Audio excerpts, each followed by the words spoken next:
guys, well, I'm back today with another Diamondback Firearms complete upper assembly and complete setup overview video.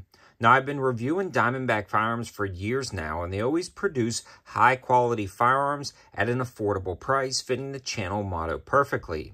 They have a lot more styling than some other just high value and budget uppers and lowers on the market, and that styling incorporates a lot of function, and that is no different with their brand new Obsidian series, either available with their complete uppers or as a complete setup. Now, all of the information will be on the campsite page and the campsite page in the description below, as well as a discount for 10% off, not the complete setups, but things like complete uppers, parts, and small components. We're going to talk a little bit more about the pricing structure, especially with just complete upper assemblies at a later part of the video, so you won't want to miss that. But the uppers start at $349 minus the BCG and charging handle and go up to about $419. But again, after my 10% off discount, a complete upper assembly with BCG and charging handle is well under $4 right around $370 something. So keep that in mind when you're listening to the specs and features with that very, very good price. Now, before we get too far into the overview, I do want to give a huge shout out to today's channel sponsor, AAC Ammo. We ran exclusively their 5.56 through this complete setup, and it functioned great. We also took some shots at 175 yards, no issues plinking headshots. This is a great ammo, and it's been functioning good in all of my uppers. I also want to give a huge shout out to AAC because their 308 is some of the cheapest high quality ball ammo I've seen, because 308 is going through the roof. It's nice to see them right at about $14.50 a box.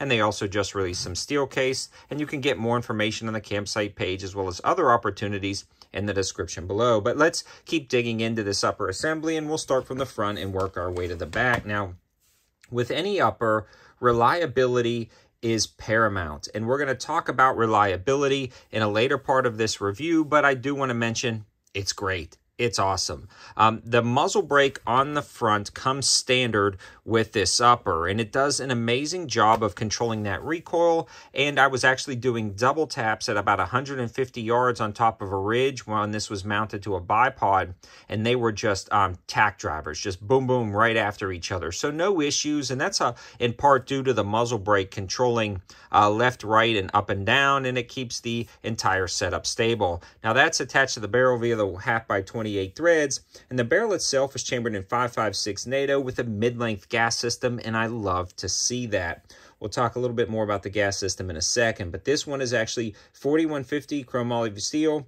with a black nitride coating. And that's what I love to see, the 4150 steel and the nitride coating for corrosion resistance. For a high-value barrel, that's a lot of really nice specs and features. Now, getting back to the gas system itself, the mid-length gas system is what I like to see on an upper assembly, just because, for a 16-inch anyways, because it really gases the rifle correctly. The ejection pattern on this setup was right between 3 and 4 o'clock, which was absolutely perfect. If I had to pick an ejection pattern, that's where I want it. 3 o'clock with that AAC ammo, and then sometimes 4 o'clock with that AAC ammo, depending on how hot the gun gets. And you'll see a shift over time of how much you run that, but between 3 and 4 o'clock, 4 o'clock when the gun was cold, 3 o'clock when the gun was heating up after a ton of rounds. So something to consider, a very good ejection pattern with that gas system. Now, that barrel and gas system is actually surrounded by their new Obsidian rail.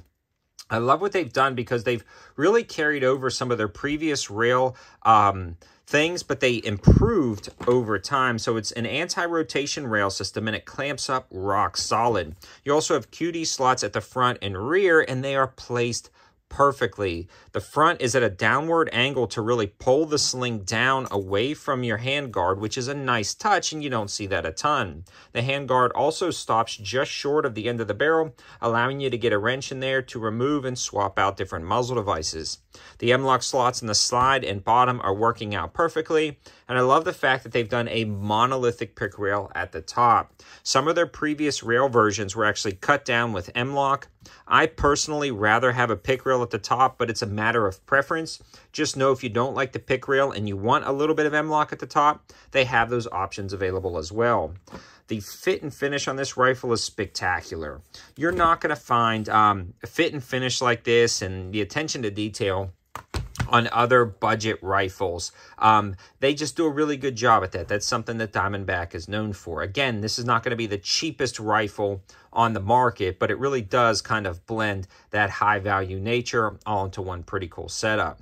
Now, the BCG charging handle and dust cover are pretty darn good. But you can actually have a drop-down menu when you're looking at the complete Obsidian upper. So if you wanted to grab it for $349, you're going to get that without the BCG and charging handle.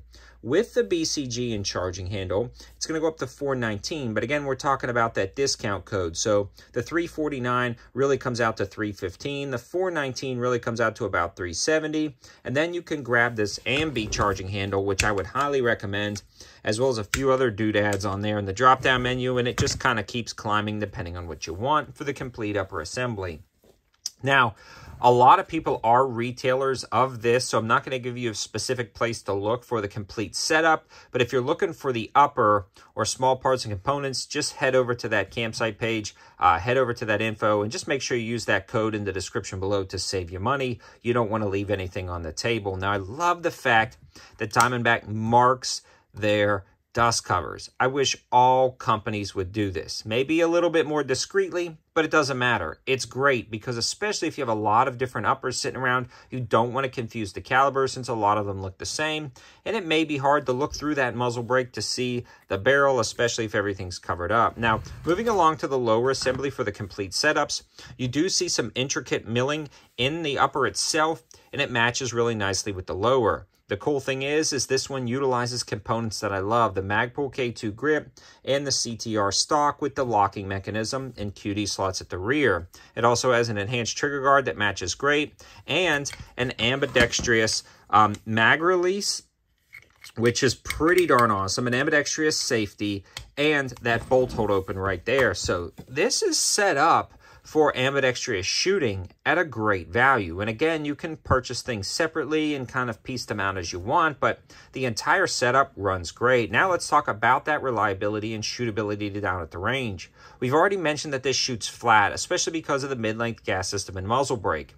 Again, when it was mounted to the bipod at 150, I was doing double taps on a smaller steel target, no issues whatsoever. Up close, you could just dump rounds incredibly fast. The ejection pattern was good, and I had 100% function with no issues whatsoever using a wide variety of mags. I mean, absolutely none. I do expect that out of a rifle at this price, but it's nice to see it performed great.